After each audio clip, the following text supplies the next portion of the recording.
साहेब वाईट वाटतंय, हे कुणी काम केलं नाही. अहिल्या देवींची जयंती कुणी साजरी केली नाही, पण अख्ख्या देशात साजरी होते.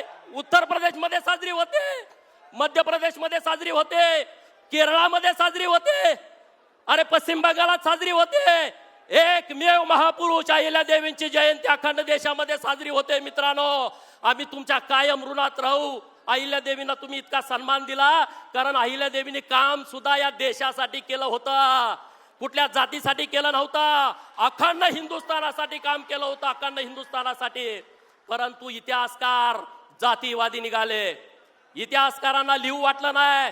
सुभेदार मल्हारराव होळकर एका मेंढपाळाचा पोरगा, अरे ज्याचा बाप राजा नव्हता, ज्याची आई राणी नव्हती, एका मेंढपाळाच्या पोटी जन्मलेला मेंढक्याचा पोरगा स्वतःच्या हिमतीवरती, धाडसावरती, पराक्रमावरती आणि तलवारीच्या पातीवरती सुभेदार होतो.